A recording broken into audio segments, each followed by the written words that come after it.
오늘 제목이 하나님의 뜻과 나의 뜻. 이게 쉽고도 어렵고 어렵고도 쉬운 이야기입니다. 오늘 출애굽기, 신명기, 고린도전서, 야고보서를 보고 우리가 하나님의 뜻과 나의 뜻을 어떻게 좀 맞추어 보고 또 하나님의 뜻을 어떻게 우리가 이해하고 분별할 수 있는지 우리 성경 말씀을 통해서 우리가 함께 분별할 수 있도록 한번 해보시죠. 출애굽기 15장입니다.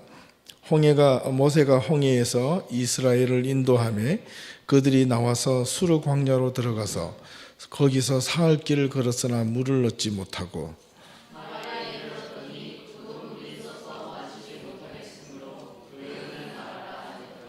백성이 모세에게 원망하여 이르되 우리가 무엇을 마실까 하매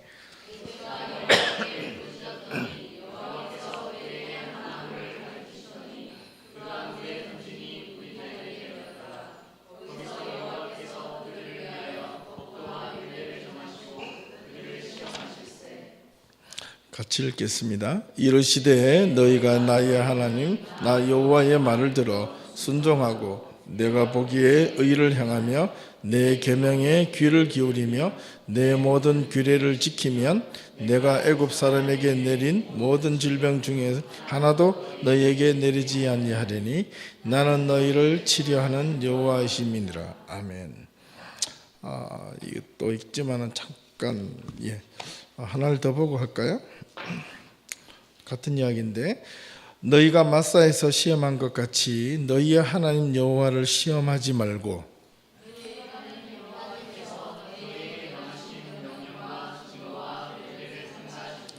여호와께서 보시기에 정직하고 선량한 일을 행하라. 그리하면 내가 복을 받고 그 땅에서 들어가서 여호와께서 모든 대적을 내 앞에서 쫓아내시겠다고 내 조상들에게 맹세하신 아름다운 땅을 차지하리니 여호와의 말씀이니라.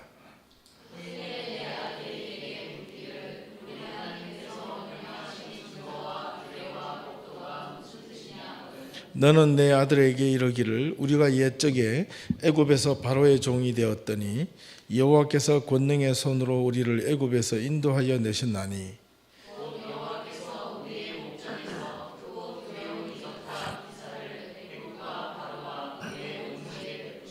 우리 조상들에게 맹세하신 땅을 우리에게 주어 들어가게 하시려고 우리를 거기서 인도하여 내시고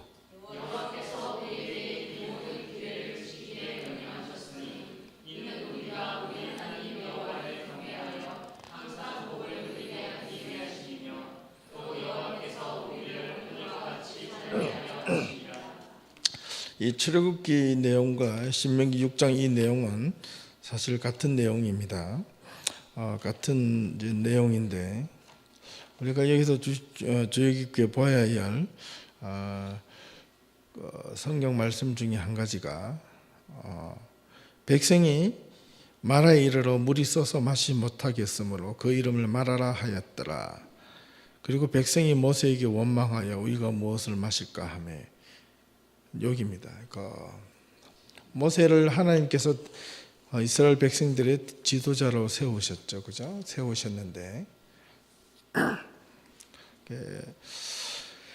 자기가 원하던 길과 자기가 원하던 방법대로 이스라엘 백성들이 가지 않은 것을 보고 불평을 하기 시작했습니다. 특히 홍해를 건너고 사흘 길을 걸었는데 물 하나도 얻지를 못했어요. 그죠? 그렇다면 상당히 사람이 생존하는데 문제가 있겠죠. 그냥 우리가 쑥 읽고 지나가는데 사흘 길을 걸었으나 물을 얻지 못한다. 이 말은 단순하게 목마름이 아닙니다. 어떻게 보면 생존의 문제입니다. 또 다르게 말하면 극한의 문제입니다. 더 다르게 말하면 사느냐 죽느냐의 문제 앞에 섰는데 저 멀리 어떤 오아시스와 같은 물을 만나게 된 거예요.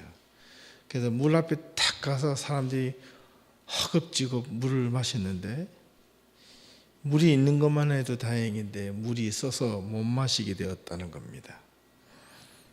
이제 가만히 보세요. 산 세 구절로 이렇게 압축되어 나타나는데, 그런데 내 같으면 써도 막 마시겠다.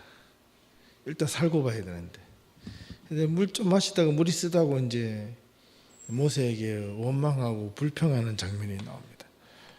우리가 이거 갖고 어째 우리가 이거 갖고 마시겠느냐고 불평합니다. 가만히 생각해 보세요. 이 백성이라고 했지만 백성이 한두 명이 아닙니다. 이스라엘 온 백성일 수도 있고 백성의 지도자일 수도 있고 모세에게 와서 투덜거립니다. 우리가 무엇을 마실까 하며, 바꾸어 말하면 우리가 여기서 물도 못 마시고 이제 죽게 되었네. 하나님이 예배하신 땅은커녕 광야에서 죽게 되었네. 이스라엘 백성들이 모세가 지도자가 되어서 가나안 땅에 들어갈 때까지 이런 원망의 소리를 얼마나 많이 했는지 모릅니다. 그런데 모세는 어떻게 했을까요? 백성들을 향하여 싸움을 하지 않습니다. 누구와 싸움을 했을까요? 하나님과 씨름을 합니다. 이게 참 놀라운 건데, 그런데 백성은 하나님과 씨름하는 걸 알까요? 모를까요? 모릅니다, 사실은. 뭐 봤어야지, 그죠?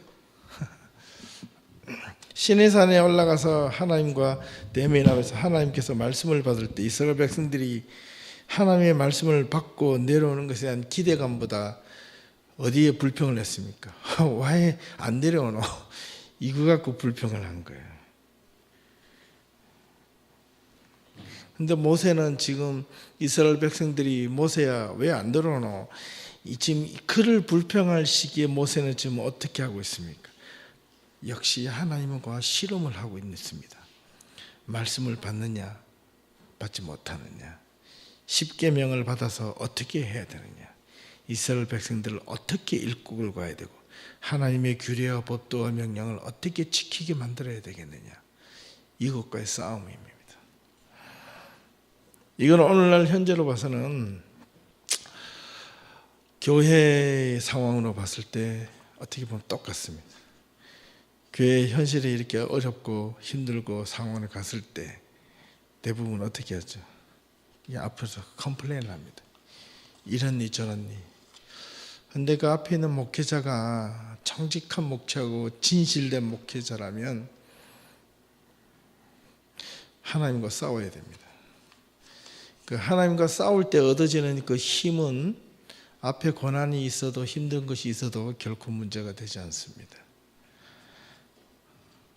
제가 기도하기를 제가 부족하지만 모세와 같은 사람이 되게 해달라고 10분의 1, 100분의 1만 되게 해달라고, 아니 10,000분의 1만 되게 해달라고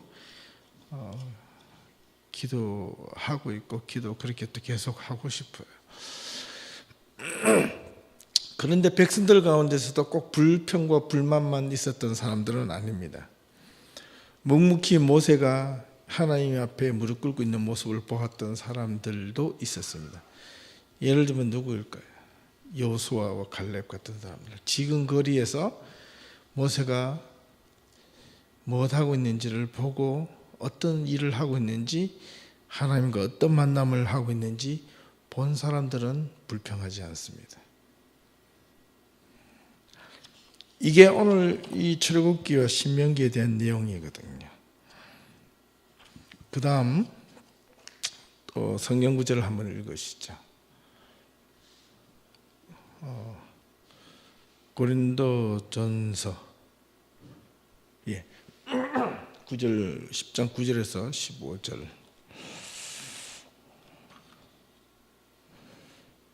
그 밑에 거. 아이고. 여기부터. 그들 가운데서 어떤 사람들이 주를 시험하다가 뱀에게 멸망하였나니 우리는 그들과 같이 시험하지 말자.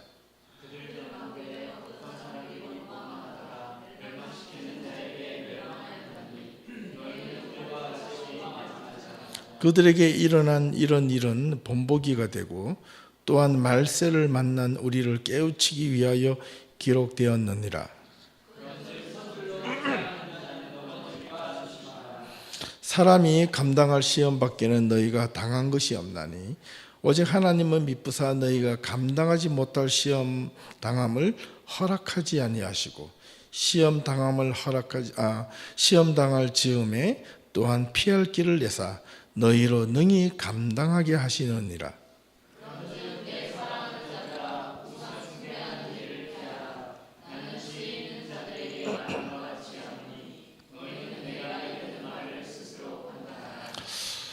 야고보서 마지막 1장 12절에서 15절. 시험을 참는 자는 복이 있나니 이는 시련을 견디어 낸 자가 주께서 자기를 사랑하는 자들에게 약속하신 생명의 면류관을 얻을 것이기 때문이라.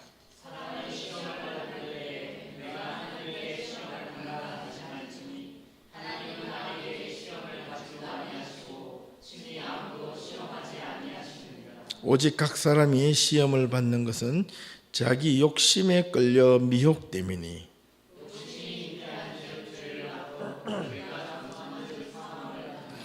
이 성경에는 시험이란 단어가 상당히 많이 나옵니다. 많이 나오는데 오늘 특별히 또 두 번째 고린도전서와 세 번째 야고보서 이 이야기는 또 다른 어떤 시험에 대한 어떤 definition, 정의를 우리들에게 내려줍니다. 첫 번째 시험은 시험을 하지 말고 원망도 하지 말고 그렇게 하라는 겁니다. 이 말은 뭐냐면 어떤 내 앞에 고난이나 시련이 당했을 때 내가 뜻하지 않고 내가 계획하지 않고 꿈꾸지 않는 그런 상황으로 나왔을 때 그것을 남에게 전가하지 말라는 거예요. 교회 안에 있는 공동체나 개인의 삶이나 가정이나 그 밖에 모든 공동체들이 동일합니다. 특히 교회는 하나님의 성도들이 모인 곳에서는 특별히 이것에 대해서 조심해야 합니다. 어떤 어려움이 겪었을 때 힘을 합치는 것이 이게 교회의 모습입니다. 서로 힘을 모아야 돼. 그러나 세상 사람들은 힘을 모으지 않아요. 자기의 이익을 따라서 자기의 갈 길을 가면 되는 겁니다. 그러나 하나님의 공동체는 자기의 이익을 따라서 가는 것이 아니라 하나님의 뜻을 따라서 살아가야 돼요. 그런데 내 이익과 하나님의 이익, 내 뜻과 하나님의 뜻이 우리는요 이렇게 원망하거나 불평하는 사람들 치고 한 번도 내 뜻을 하나님의 뜻이라고 생각 안 하는 사람이 없어요. 내 뜻이 하나님의 뜻이요, 하나님의 뜻이 내 뜻이요. 그렇기 때문에 이게 정당성을 펼치는 겁니다. 그런데 결코 그렇지 않아요. 하나님의 뜻은 한 사람에게 그 사람의 개인의 생각으로 주지 않습니다. 구약 성경에 보면 모든 예언자들이 한 사람에게 하나님의 자신의 뜻을 내려보냈을 때는 그 개인을 위하여 쓰라고 한 것이 아니라 개인이 짊어지기에도 감당한 말씀들을 해주시는 거예요.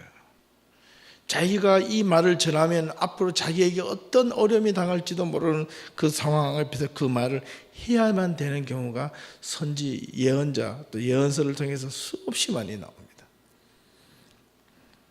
사람들은 어떤 자기 이익을 위해서는 하나님의 말씀을 통해 탁 던질 수는 있어요.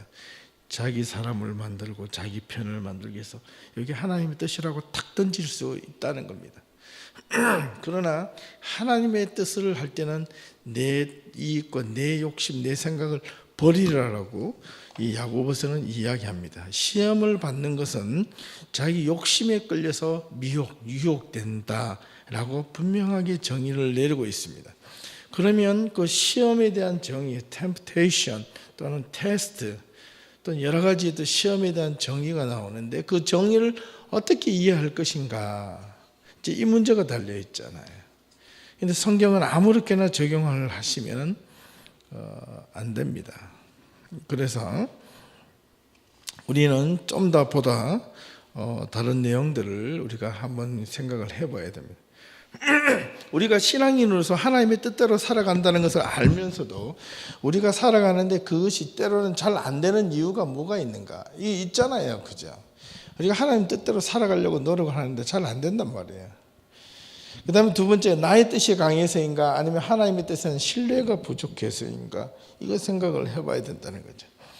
근데 여러분들이 제가 계속해서 우리가 교회에서 금요일마다 말씀을 드리는 것 중에 생각을 좀 많이 하라, 그렇죠? 맹목적으로 믿음은 자기에게 금방은 좋겠지만은요, 맹인이 어디로 길을 가야 될지도 모르고 지팡이도 없이 가는 것과 똑같습니다. 하나님을 믿는 것, 하나님께서 가르쳐 주시겠지, 뭐 또 길을 안내해 주신대요. 그러나 지팡이도 없고 보이지도 않는 상황에서 어떤 사람이 불러요. 근데 그 사람이 진짜 나를 이끄는 사람인지 아닌지 알아야 되잖아요. 박수만 치고 소리만 들린다고 그게 하나님의 뜻이라고 찾아갈 수는 없다는 거죠. 예. 아니면 나의 뜻과 하나님의 뜻을 서로 연결시키지 못하는 이유가 어떤 그 cause, 그 reason이 있는가? 있습니다. 결론적으로 말하면 있습니다. 예. 하나님의 뜻과 나의 뜻이 연결되면 괜찮은데 연결되지 않는 이유가 있는가? 있다는 거예요. 그러면 그것만 제하면 하나님의 뜻과 내 뜻을 우리가 합의를 할 수 있겠죠. 예. 그게 뭔가? 그게 바로 시험이라는 겁니다. 시험. 연결되지 못하는 이유가 그 사이에 시험이라는 단어가 있습니다. 그렇다면 그 시험이라는 게 뭔가라는 겁니다. 시험이라는 게 도대체 뭡니까? 시험은 사람을 힘들기도 하고 유혹시키기도 하지만은 또한 성경에 보니까 사람을 단련시키기도 하고 정죄시키는 역할도 한다는 거예요. 우리는 힘들고 유혹시키는 것에서만 관심을 가졌지, 시험 자체가 나를 강하게 만들고 나를 연단시키고 나를 순도 있게 만든다는 것을 우리는 잘 안 받아들인다는 거예요. 시험에는 이 두 가지가 동시에 들어있습니다. 시험 자체가 나에게 힘들고 어려운 유혹의 도구인가, 하나님 앞에 올바르게 서기 위한 단련과 훈련의 도구인가, 이걸 구분을 하셔야 돼요. 이것만 구분할 수 있으면 우리는 그 모든 것들을 올바르게 더 진지하게 우리가 할 수가 있습니다.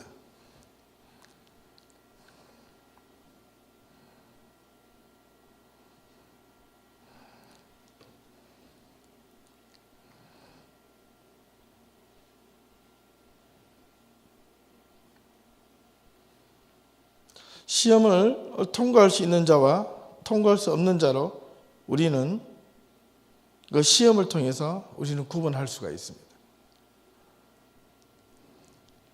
시험이라는 것 자체가 어렵게만 생각하시면 우리가 하나님의 뜻을 이해하는데 생각보다 어렵습니다.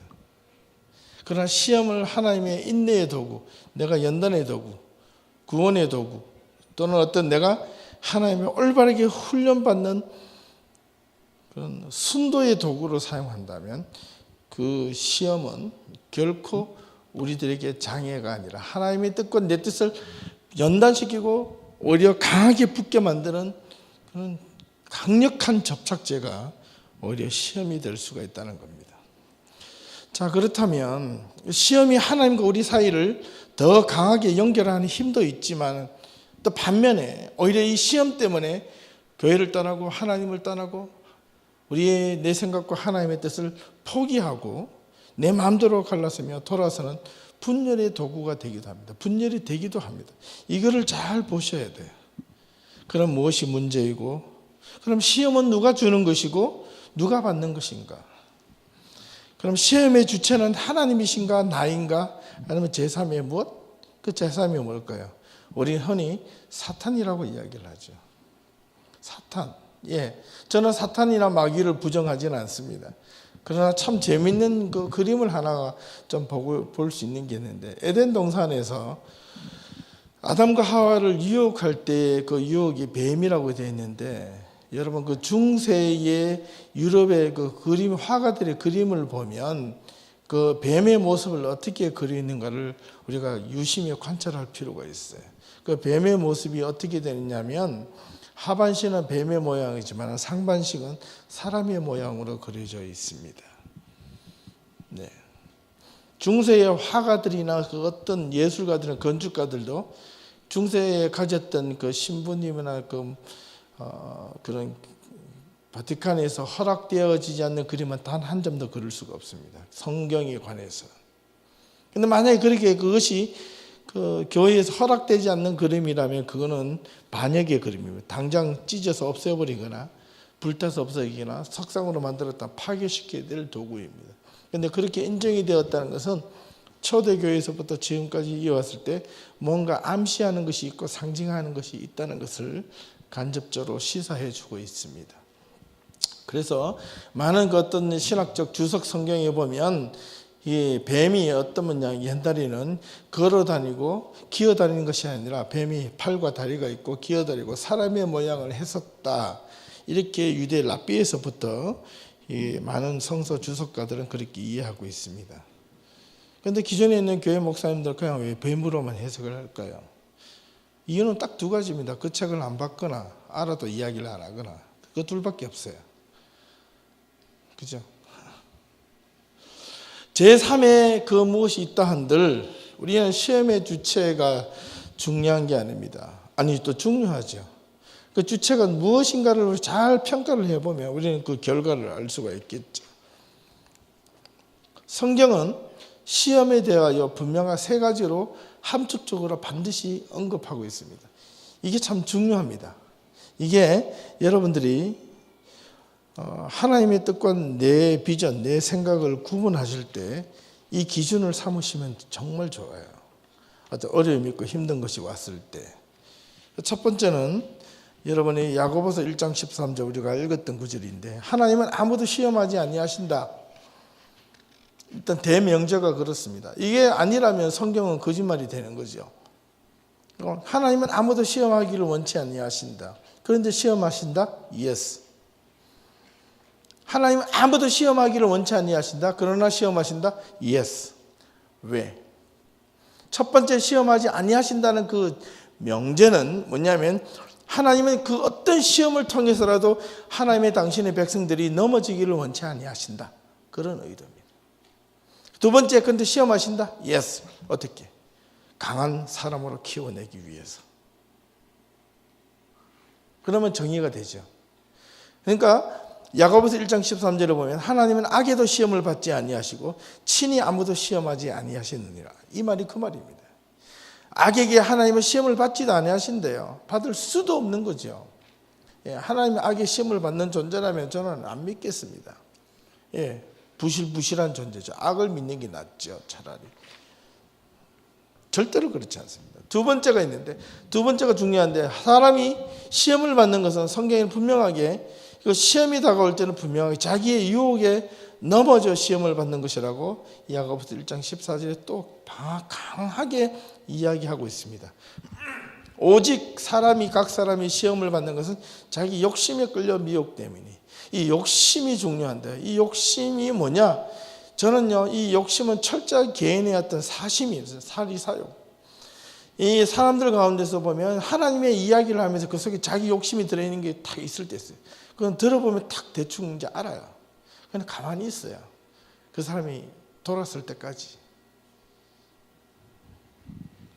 자기 욕심을 하는지 어쩌면 진짜 하나님의 뜻으로 선포하는지 알아요. 이게 여러분들 있죠. 자석이 N과 N극이 딱 만나면 붙어요, 안 붙어요? 안 붙어요. N과 S극이 해야 붙어요.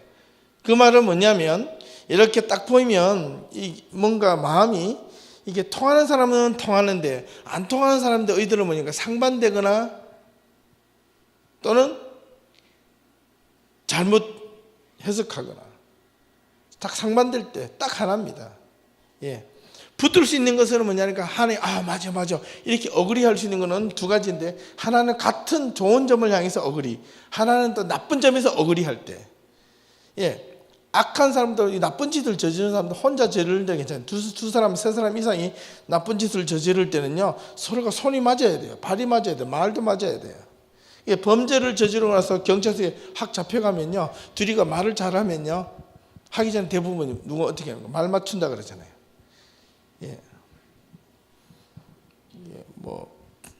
그러나 그런 사람들도 말이 맞으면 맞아야 뭘 하거든요. 근데 하나님 뜻과 내 뜻이 맞으면요 이게 탁 달라붙게 돼 있어요. 절대로 이렇게 막 밀리는 느낌이 안 듭니다.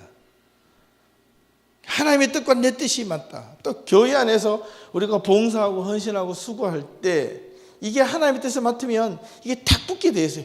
그 안에 힘들어도 붙게 돼 있어요. 힘들어도 하게 돼 있어요. 감사와 기쁨이 생겨요. 힘든데 감사와 기쁨이 생긴다니까요.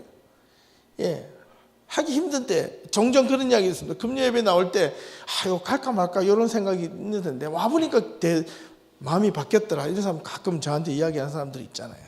왜 그러냐면 꼭 가기 전까지는 자꾸 이게 금요 예배를 자꾸 밀어내는 듯한, 딱 가려고 하는데 자꾸 밀리는 듯한 느낌이 있거든요. 그런데 마음을 이렇게 탁 바꿔가지고 와보니까 탁 붙더라는 겁니다. 그러니까 하나님의 말씀이 내 안에 탁 와들었다는 겁니다. 내가 이 자리에서 집에서 그냥 장판 디자인을 하는 것보다, 이게 무슨 말인지 아시죠? 이거는 어려워서 잘 못 알아들을 거예요. 우리 10대들은. 전문 용어로 백수입니다. 방을 뒹굴뒹굴 두는 것을 장판을 디자인한다 그래요. 빈들빈들 놀지 말고 엉뚱한 잡담하거나 농담하지 마. 그 시간에 교회 나와서 나오기가 힘든데 나오는 그 순간 하나님의 말씀을 들으면서 내 안에 뭔가 또 하나의 작은 터닝 포인트를 경험하고 말씀을 듣고 이해하고 깨닫고 가는 거예요. 이게 정말로 중요한 거거든요. 그런데 그 과정이 뭐냐니까 가고 안 가고의 결정은 뭐냐니까 자기 욕심이나 게으름의 나태함이 그 나를 집어삼키면 못 오는 거고, 내가 조금 더 이런 것에 좀 더 집착을 하면 또 못 오는 거고. 그러나 이걸 내려놓고 하나님의 말씀, 이거 우선 내가 말씀을 듣고 말씀을 통해서 내가 어떻게 살아야 되고, 또 내가 말씀을 들은 것 가지고 내 삶 속에서 우리 10대 아이들 공부를 어떻게 하고 20대 내가 어떻게 살고 직장을 어떻게 갖고 내가 내일 어떻게 살아야 되는가, 여기에 대해서 온전하게 내가 identification, 자기 정체성, identify, identity, 나를 이걸 그리스도인으로 자꾸 세워가는 그 자체가, 그러면서 모르게 어느 순간 모르게 그것이 쌓이면 여러분, 하나님의 은혜는 금방 변하지 않습니다. 하나님은 우리들에게 은혜를 주시고 구원을 주실 때는 믿음은 그저 공짜로 주시는 거지만은, 그로 인하여 내가 하나님의 사람으로 되어가는 것은 어떤 건 막 큰 이적이 일어나서 일어나는 게 아니라, 내가 어느 순간 5개월, 6개월, 1년을 속 꾸준하게 하나님의 말씀으로 찾아와서 돌아보니까 어느 순간 돌아보니까 내가 이만큼 바뀌어 있더라. 이걸 경험하는 되는 거예요. 이게 하나님의 능력입니다.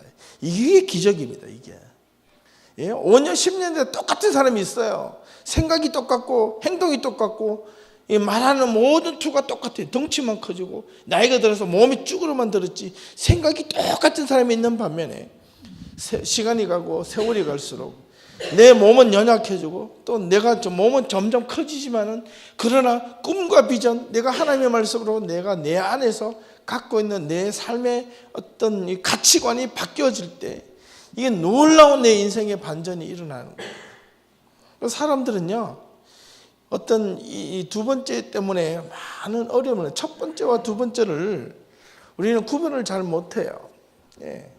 무조건 시험이 걸리면 이게 내가 잘못으로 이 상황이 어려워진 것인지 하나님의 뜻 가운데서 이루어진 것이 내가 연단받기 위해서 이걸 훈련받는 것이, 이걸 구분을 못한답니까? 그러니까 어떤 게 하나님을 원망해요.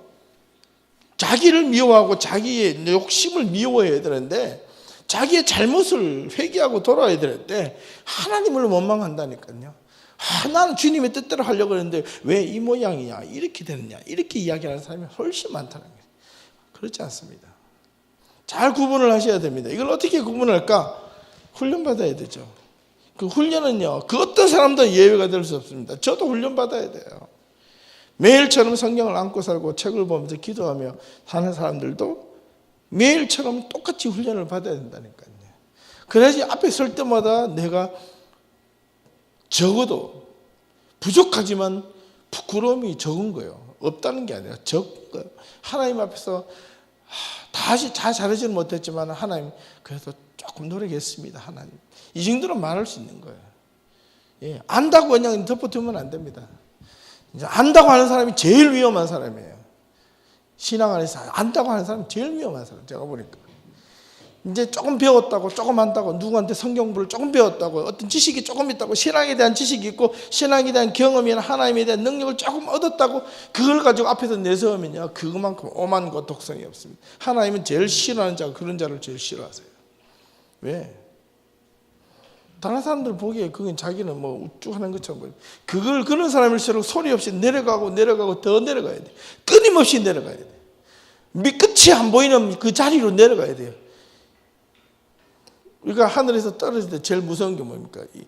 이 끝이 보이면 괜찮은데, 여러분들이 시험을 받고 두려워하고 뭔가 절망에 빠져서, 절망이라는 단어에는 그 의미상으로 밑에 보면 어떤 뜻이 있느냐면 끝이 안 보인다 이런 뜻이에요. 절망이라는 단어 속에는 끝이 보이면 내가 뭔가를 할 수 있잖아요, 그죠?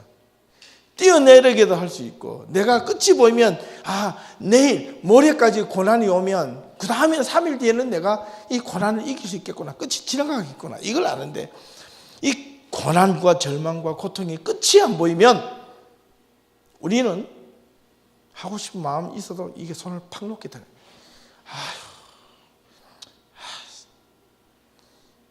자기를 향해서 생각하지 않고 하나님을 향해서 믿는 믿음의 신앙과 성들이 흔들리고, 그 흔들린 이유는요, 하나님에 대한 신뢰가 떨어졌을 때 있지만 뭐냐, 자기 주변에 있는 상황이 자기 생각대로 안 되기 때문에 그렇게 된다는 거예요. 결론은 딱 하나입니다. 그러나 자기 상황이 생각이 자기 생각대로 안 된다 할지라도 하나님을 향한 신뢰가 있고 하나님을 향한 분명한 믿음이 있는 자에게는 이 자기의 상황이 흔들리고 어려워도 이 상황이 나를 힘들게 할까요, 안 할까요? 못합니다. 힘들게 할 수가 없어요. 아무리 힘들어도, 아무리 흔들어도 내가 하나님을 향한 신뢰가 분명하게 있는 한은 절대로 상황이 어렵고 힘들어도 그게 나를 흔들지 못한다는 거예요. 이게 뭐냐면 분명한 믿음이에요. 우리는 이 믿음을 가질 수 있어야 돼요. 그 다음에 세 번째, 그런 상황이 있을 때 내가 막 흔들리고 괴롭고 안 되고 있을 때 한 가지만 분명하게 해보자는 거예요. 하나님을 향하여 분명한 신뢰를 가지고 나서 그 다음 세 번째 next, 이게 가장 중요한 스텝인데 이 세 번째 스텝이 정말 중요합니다. 이게 뭐냐면 진짜 하나님을 향한 신뢰가 있느냐? 오케이, 하나님이 성경이 그대로예요. 주께, 에베소서 5장 10절을 보니까 주께 기쁘시게 할 것이 무엇인지 테스트 해보라, 나를. 말라기 3장 10절, 만군의 여호와가 이르노라, 너희 온전한 11조를 창고에 들여 나의 양식이 있게 하고 집에 그것으로 나를 시험하여 내가 하늘 문을 열고 너희에게 복을 쌓을 곳이 없도록 붙지 않아 하나 보라. 이 말을 좀 오해해가지고 그냥 돈으로만 가치를 환산하는데 무조건 11조를 내라, 헌금을 내라, 이런 게 헌금이 아니야. 그 마음에, 내가 마음에 가는 곳에 재물이 있는 곳에 마음도 있다 그랬어요. 돈이 문제냐, 상황이 문제냐? 여러분들이 나는 할 줄은 모르는데 들리는 이야기가 주식을 하려면 투자하고 돈을 벌 수 있는데 투자하라 그러잖아요. 근데 성경은, 신앙은, 교회는 그런 것이 아닙니다. 교회는 뭔가 이렇게 부흥할 만한 곳에 돈을 투자하는 것이 아니에요. 그건 주식 투자하고 똑같아요. 교회는 밑 빠진 독에 물 붓기 하는 겁니다. 그게 교회입니다. 밑 빠진 독에 물을 부었는데 물이 다 빠져나가는데요, 한번 이렇게 생각해 보세요. 물이 빠져나가기보다 위로 더 많이 부어보세요. 그러면 밑이 빠져나가는 게 많아요, 위로 흘러 넘치는 게 많아요?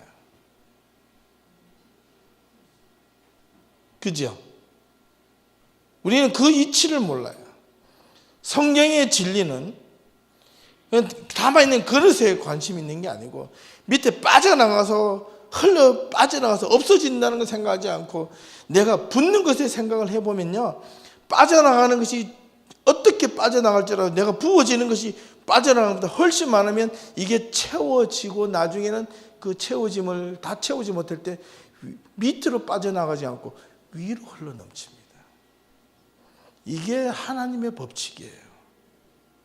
세상의 법칙은 내가 인풋, 아웃풋, 인풋이 1, 세상은 아웃풋 5, 또 4 투자해가지고 그것이 가치 5, 10, 20 이렇게 나와야 된다고 보지만은, 그런데 하나님의 법칙은 밑 빠진 데에게 물을 구멍을 뚫어놓고 자 부어봐라, 이렇게 하는 겁니다. 내가 너희들에게 이것을 가득 채워나 안 채워나 부어봐라. 여러분 붓겠어요, 안 붓겠어요? 집사님 붓겠어요, 안 붓겠어요? 구멍이 밑바닥에 구멍이 뚫려 있는데 물을 붓겠어요, 안 붓겠어요? 하나님은 부으라 그러거든요. 여러분 붓겠어요, 안 붓겠어요? 예나야, 부을까 안 부을까? 물이 찰 때까지 한번 부어봐라. 붓겠어요, 안 붓겠어요? 안 붓죠. 열의 아홉은 안 붓습니다. 그러나 붓는 사람이 있어요. 분명히 밑 빠진 데에 물을 부으면 물이 빠져나가는 걸 알지만 물을 붓습니다. 그 사건의 대표적인 케이스가 요한복음 2장이에요. 뭘까요? 가나 혼인잔치. 물하고는 다른 이야기지만 항아리에 물을 부어놓고 포도주라고 갖다 주라고 했던 거거든요. 그거는 물이 안 빠졌잖아요. 또 이렇게 말할 사람이 있습니다. 예를 들면 그렇다는 겁니다. 분명히 수도까지 수돗물을 갖다 부어놓고 수리수리 마수리 야 붙잡고 통성기도 한 것이 아니고, 마리아는 뭐라 그랬습니까?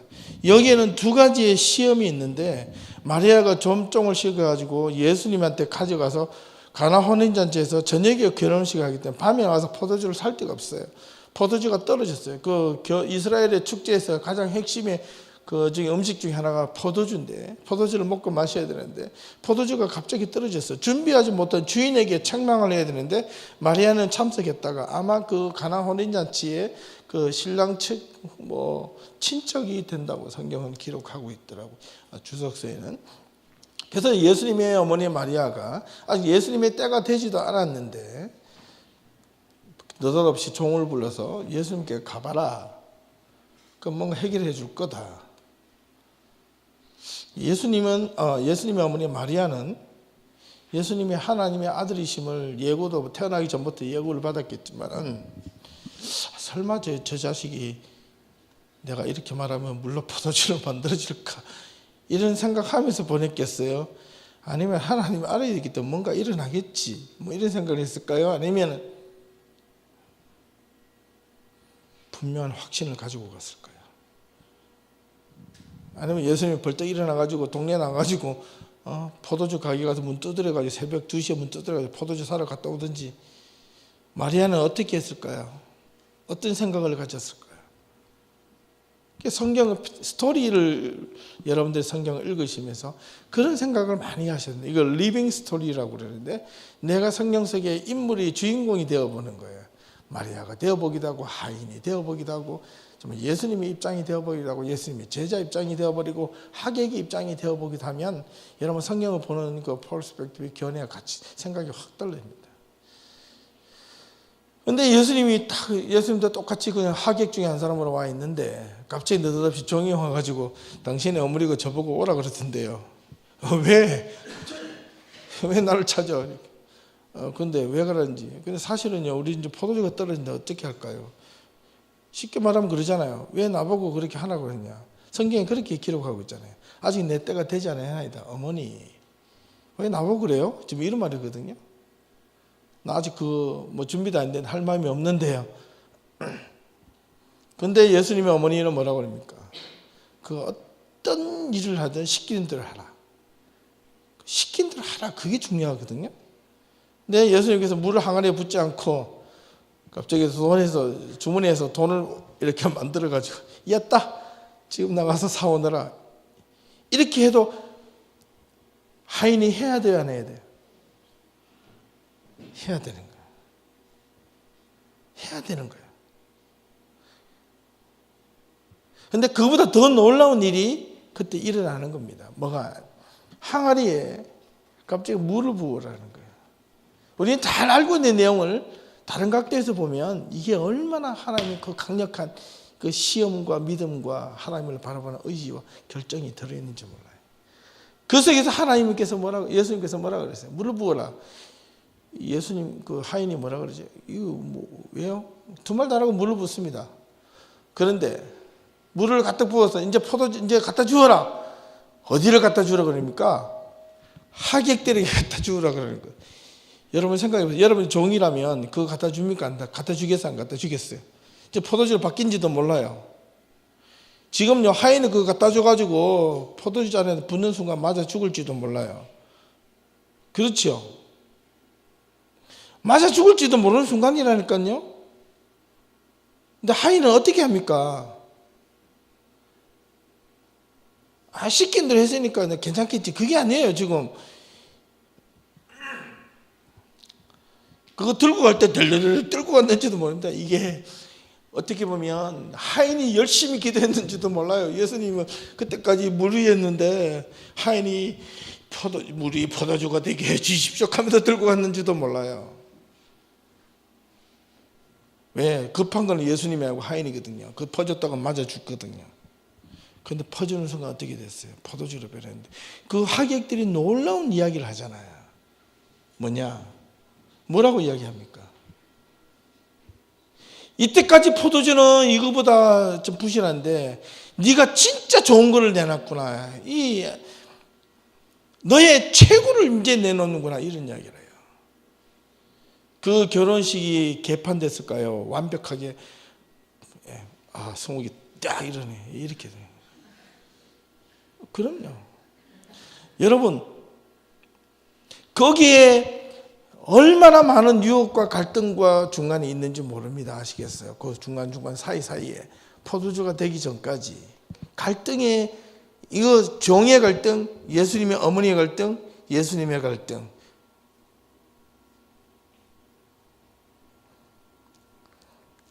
예수님이 했던 말을 유심히 생각하셔야 됩니다. 아직 내 때가 되지 않았습니다. 이거는 무슨 누구의 뜻이 아니었다고요? 하나님의 뜻이 아직 안 되었다는 거예요.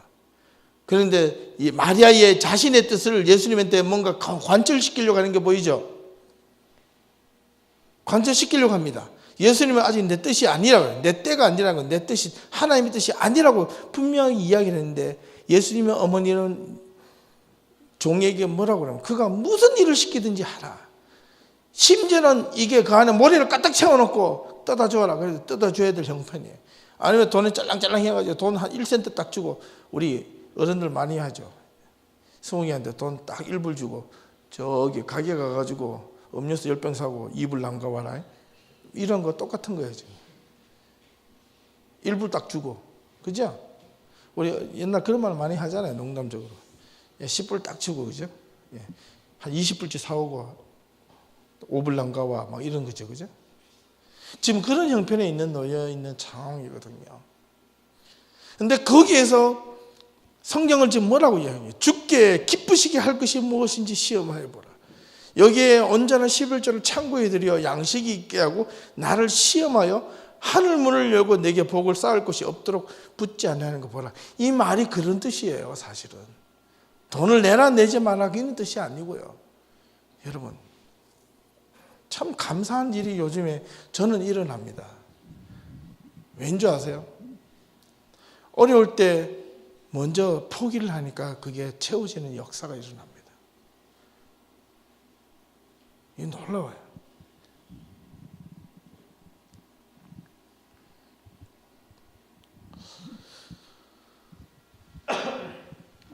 우리 성경 공부 오시는 분들한테 한번 이야기를 잠깐 드릴게요. 제가 여기 아까 오면서도 이야기했는데 어떤 목사님하고 이야기를 하다가 그 목사님이 토론토에 온 지 15년이 지났는데 성경 공부를 돈을 받고 오픈하는 것은요 제가 거의 처음이래요.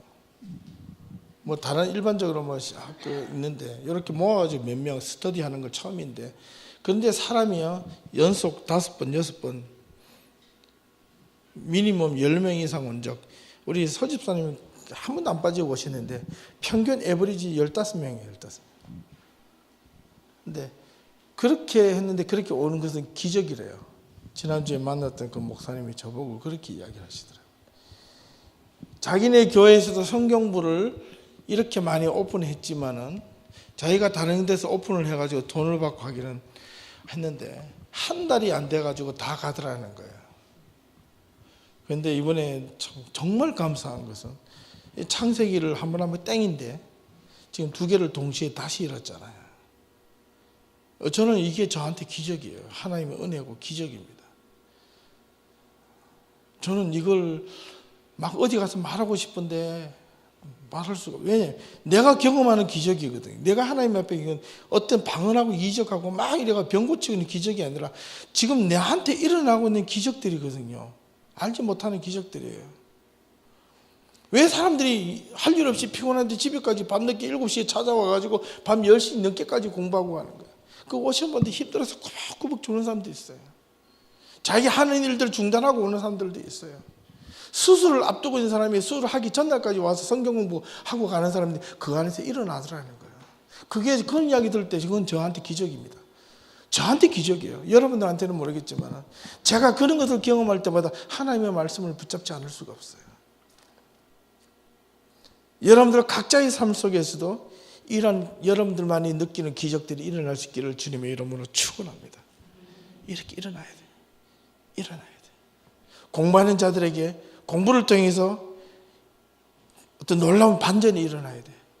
일하는 사람들은 그 직장 일터에서 나만이 경험하는 그런 놀라운 기적들이 일어나야 돼요. 이거를 경험하지 못하면 저와 여러분들 신앙생활을 하는 재미가 없어요.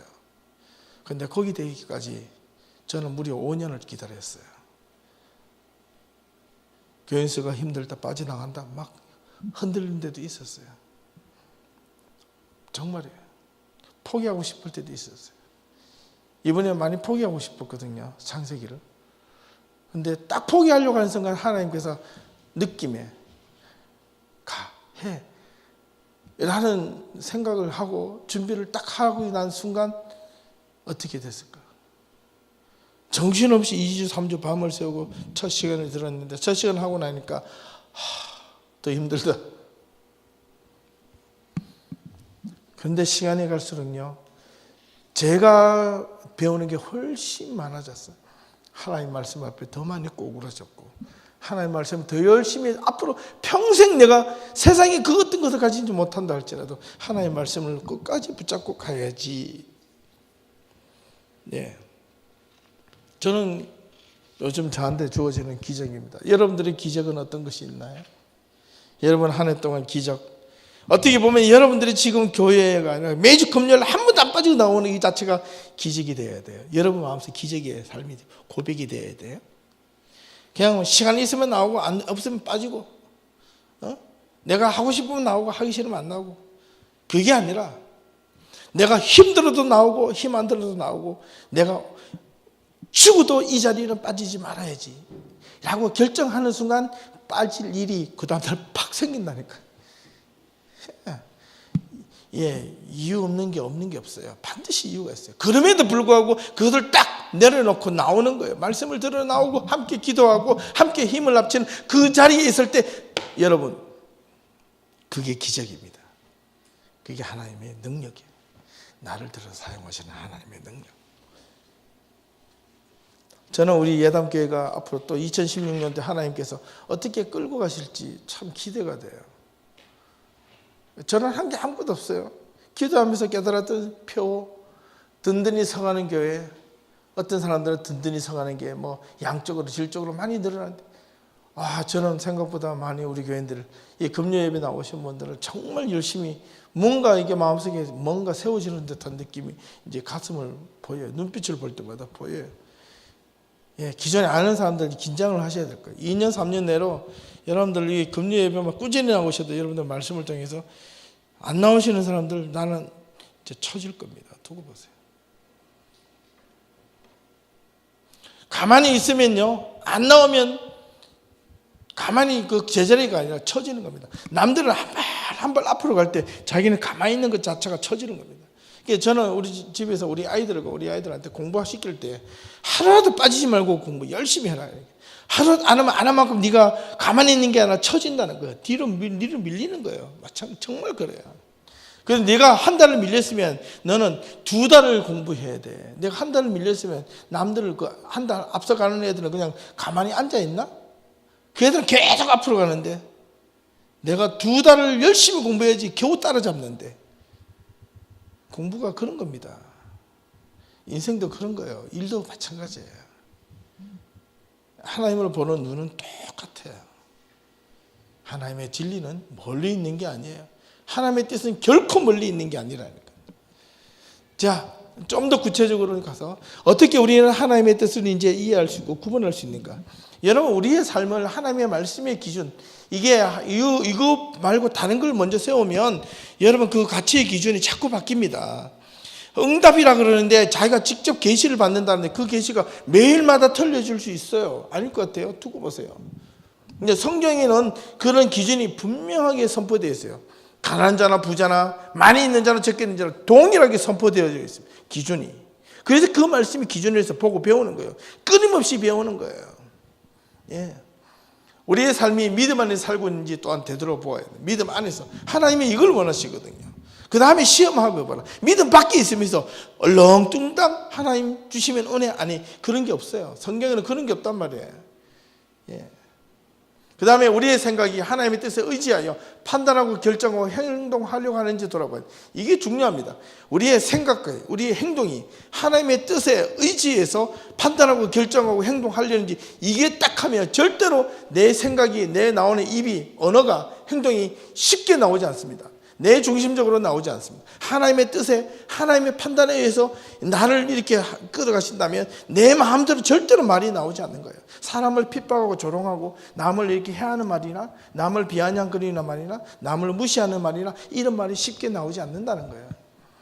이게 중요합니다. 이런 훈련을 받아야 돼요. 이게 정말 중요합니다. 아시겠어요? 그 다음에 나는 무엇인가? 지금 내 뜻이 뭐야? 그러면 나는 내 뜻이 뭐 그럼 하나님 뜻 아니면 전부 다 하나님의 뜻인가? 아니요. 여러분 내 뜻, 내 생각은 나는 아무것도 없어야 하는가? 아니라는 겁니다. 내 생각도 중요합니다. 내가 무엇이 될 것인지, 무엇을 할 것인지, 어떻게 살아갈 것인지, 내 비전이 무엇인지, 내가 사업을 뭘 할 것인지, 내가 직장을 어떻게 다닐 것인지 이거는 꿈꿔야죠. 그게 내 생각이 있어야 되죠. 내 비전이 있어야 돼요. 내 꿈을 찾아가야죠. 그 꿈을 찾아가는데 그 꿈이 하지만 내 뜻의 사적인 욕심과 야망만 있으면 그게 문제라는 거예요. 그게 문제라는 거예요. 그것이 있으면요, 내 뜻과 내 욕심과 내 야망을 위해서 다른 사람들과 공동체를 파괴시킬 수 있기 때문에 그런 거예요. 이게 중요합니다.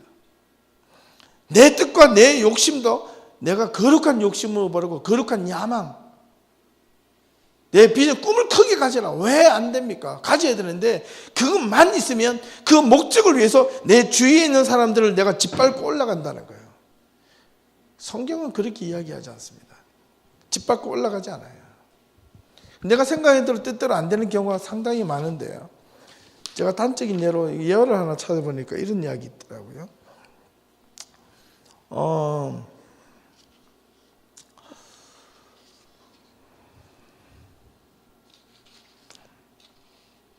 한 가난한 소년 남자가 1930년대에 있었는데 그 가난한 소년이요, 학교도 다닐 수 없을 만큼 돈도 없고 공장에 들어가 겨우 일할 만큼, 공장에 들어가서 일할 만큼 기술도 없었어요. 이 소년도 몸도 약하니까 남자예요. 어떻게 해야 그래서 생각한 것이 이 친구가 사진을 좀 배워서 살아야겠다고. 사진 산이게 들고 찍을 줄 알면 되니까. 그래서 배울 수 있는 건 없어. 겨우 공장에서 겨우 돈을 모아서 사진수를 엮어 놓는 책을 이렇게 주문했답니다. 그런데 실수로 이 사람이 사진에 관련된 책이 오지 않고 어떤 책이 집에 배달이 됐냐면 노래하는 발성법에 관련 책이 왔습니다. 반송을 하려고 하니까 이거 비슷한 거 와야 되는데 이 노래 부르는 책이 왔어요. 그래서 반송할 돈도 없고 또 어떻게 해야 될지 방법도 몰라서 이 사람은 엄청나게 실망이 컸습니다. 그래서 이 사람이 정말 실제로 있었던 사람입니다. 나중에 찾아보세요. 인터넷 보면 두드리면 나옵니다. 하나님께 기도했는데 모든 걸 다 하나님께 맡기고 이 사람이 어떻게 했을까요? 사진수를 포기하고 발성법 책을 보고 공부했답니다. 그런데 이 사람이 나중에 세계적으로 유명한 성악가가 되었습니다. 그 이름이 찰리 맥케이시. 한번 찾아보세요. 찰리 맥케이시. 하나님은요, 우리가 생각하는 이 반품에 대한 이 사건을 통해서도 하나님이 역사하십니다. 하나님이 나의 실수를, 내 실수도 아니지만 내가 원치 않는 상황이 왔을 때 하나님은 그 사람을 인생을 바꾸는데 어떻게 바꿀까요? 에이 이거 뭐야 하면 책을 집어 던졌으면 이 사람은 유명한 세계적인 화가도 못 되었고 아무것도 안 됐어요. 그러나 그것을 가지고 도리어 자기의 기회로 또 삼았던 겁니다. 여러분들의 인생의 기회는 언제든지 열렸는데 그 주어진 기회의 포착을 잡아서 여러분들이 얼마나 그것을 열심히 도전하느냐 도전하지 않느냐 거기에 달려 있습니다. 도전해야 됩니다. 내가 원하는 책이 안 나왔을지라도 그 책을 붙잡고 가야 되는 거예요. 그러면 그 인생이 바뀌어져요. 인생이 바뀌어집니다. 여러분 삶이 불평스럽습니까? 불만입니까? 힘듭니까? 반전의 기회를 위기라는 영어로 crisis, 그죠? 영어로 성경에 보면 영어 보는 영영사전 종종 이야기하죠. 무슨 뜻이라 그래요? 터닝 포인트. 위기는 터닝 포인트래요. 위기와 기회가 동시에 있는 게 위기랍니다. 여러분 앞에 위기가 만났을 때 시험을 만났습니까? 이행시 시험을 만났다고 당황하지 마라. 험담도 하지 마라. 그것을 붙잡고 열심히 달려가라. 반전이 있을 것이다. 아멘. 예. 시험을 당했다고 당황하거나 놀라지 말라. 험담도 하지 말라. 오히려 그 기회를 반전의 기회로 삼으라.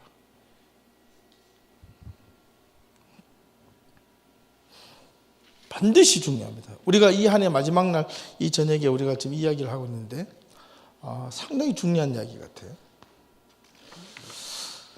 시간이 많이 지나기 때문에 빨리 넘어가겠습니다. 이거 모든 것들이 자신의 중심적으로만 살아가는 것은 비성서적이고 성경 그렇게 절대로 이야기해요. 비신앙적이고 비기독교적 요소이다.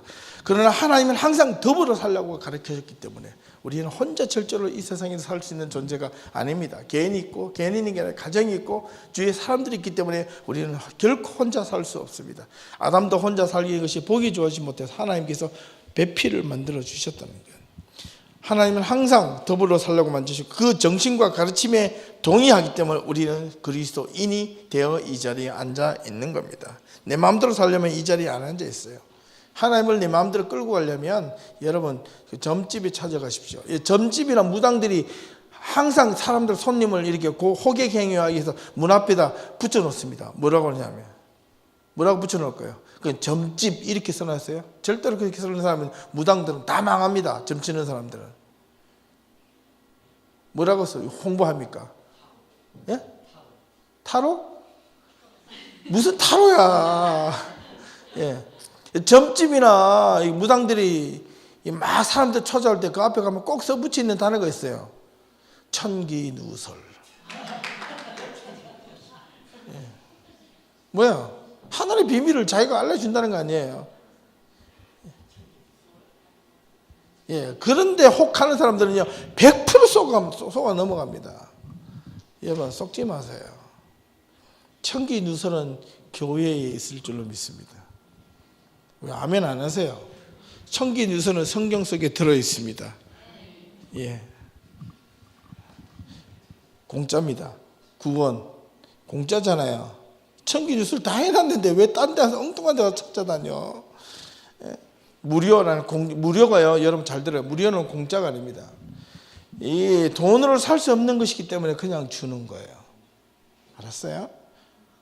공짜는 천한 것으로 비춰지나 무료는 그저 주는 겁니다. 이게 하나님의 은혜라고 우리는 성경에서 배웠습니다. 우리가 믿는다는 것은 하나님의 선하신 인도하심을 믿는 거예요. 오케이? 그리고 우리가 믿는다. 하나님이 항상 함께 하심을 믿는다. 우리가 믿는다. 하나님이 우리보다 더 멀리 우리의 미래를 알고 계심을 믿는다. 우리는 믿는다. 무엇을? 하나님의 뜻대로 살려고 노력하는 자들을 결단코 버리지 아니하신다는 사실을 믿는다. 아멘. 예. 제가 자료를 찾아보니까 한국에요. 그 유명한 그 고등학교 하나가 있어요. 지방의 고등학교인데 그 서울에 있는 강남에 있는 고등학교보다 그 서울대학교 그 다음에 어떤 전국 4대 유명 대학교 외국에 있는 대학교까지 제일 많이 보내는 대학교가 지방에 딱 한 곳에 있습니다. 어딘지 아세요? 예? 어디요? 상상고. 그보다 더 유명한데. 예, 그거보다 더 유명한데. 옛날 유명한데. 예? 경남 거창고등학교. 거창고등학교 유명하죠. 서울대를 제일 많이 보냅니다. 그러니까 총 기숙사 생활하는데 거창고등학교가 퍼센테이지 서울대학교 계속 1위예요. 연구대 보내는 1위입니다. 영순위. 그리고 외국에도 많이 보내고. 사관고등학교, 민족사관고, 아까 얘는 전주에 전남이나 또 지방에 있는 유명한 고등학교보다 이 학교를 벤치마킹해서 그런 학교를 다 세웠어요. 거창고등학교 때문에 민족사관학교가 생겼거든요. 그 학교의 강당에 보면 10가지 10계명이 있습니다. 직업을 선택할 때 10계명. 여러분들도 우리 10대 아이들 그렇게 직업을, 말도 안 되는 직업의 10계명인데, 저도 우리 청년들이 와서 직업 돈 많이 올리신 분들 가라 그러거든요. 이걸 보니까 잘못한 것 같아. 한번 보세요. 거창고등학교 직업선 대강당에 크게 붙여져 있답니다. 저도 이 학교를 몇 번 취재하러 갔었어요. 한국에 있을 때. 얼핏 본 건데 기억은 전혀 나지 않는데 본 것 같기도 해요. 크게 붙여져 있습니다. 첫 번째 보니까 네가 나중에 학교를 졸업하고 직장을 구할 때 월급이 많은 것보다 적은 곳을 선택하라. 두 번째가 내가 원하는 곳이 아니라 나를 필요로 하는 곳으로 가라. 승진 조건이 없는 곳으로 가라. 조건이 갖춘 곳이 아니라 황무지를 선택하라. 앞을 다투어 모이는 곳으로 가지 말고 아무지도 가지 않는 곳으로 가라. 장래생이 전혀 없는 곳으로, 그러나 그곳을 기쁘게 일할 곳으로 가라. 장래생이 전혀 없는 곳으로 가되 기쁘게 일할 곳으로 가라는 거예요. 그 다음 7번째, 부러움의 대상이 아니라 존경받을 수 있는 곳으로 가라. 8번째, 한가운데가 아니라 변방으로 가라. 가생이로 가라. 9번째, 주위 사람들과 배우자가 반대하면 틀림없다. 무조건 가라.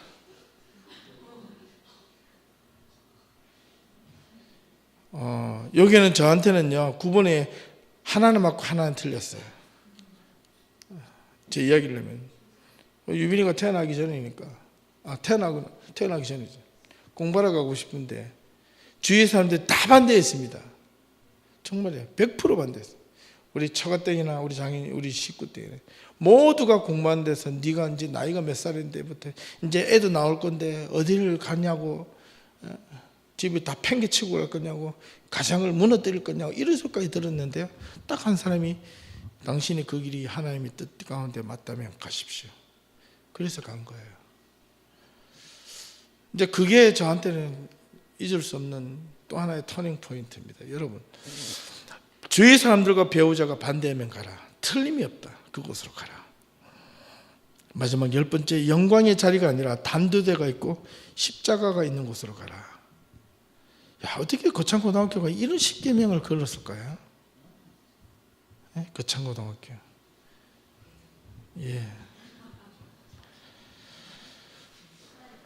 거창하다, 그죠? 예.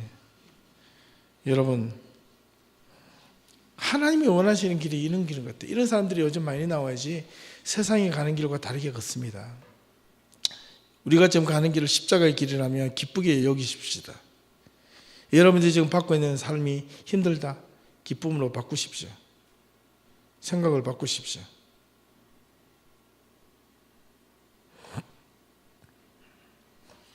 두 개가 남았습니다. 금방 할게요. 하나님의 뜻과 나의 뜻을 어떻게 조화롭게 연결시킬 수 있을까? 내 뜻이 하나님의 뜻이 되게 하고 내 길이 하나님의 길이 되게 하며 내 삶이 하나님이 원하시는 삶의 중심에 있게 먼저 기도하라. 무릎 꿇고 기도하라. 그러면 넓은 길이 아니라 좁은 길로 가야 한다. 그것이 하나님의 뜻이다. 근데 문제는 회피하지 마라. 주님이 허락하신 길을, 내 뜻을 세우고 그것이 하나님의 뜻이 내 뜻에 맞추도록 기도하지 말라. 중요합니다. 내 뜻에 맞추도록, 하나님의 뜻이 내 뜻에 와달라고 하도록 그렇게 기도하지 마라. 마지막으로 내 뜻을 세우면서 동시에 더 중요한 것은 내 뜻을 통하여 하나님의 뜻을 함께 세울 수 있는 길을 모색하라. 이게 중요합니다. 이게 가장 중요해요. 여러분과 내 뜻을, 하나님의 뜻을 맞추려면 이거 중요해요. 이걸 잘 보십시오. 자, 요거 한 번 같이 읽어보겠습니다. 시작.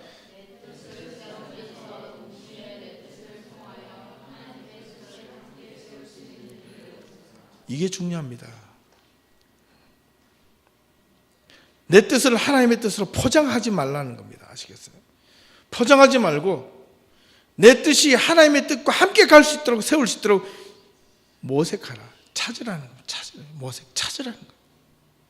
하나님은 우리가 알지 못하는 가장 최선의 길로, 우리가 지금은 이해하지 못하지만 우리에게 가장 필요한 길로, 우리가 감당할 수 있는 자리 안으로 하나님은 반드시 인도해 주십니다.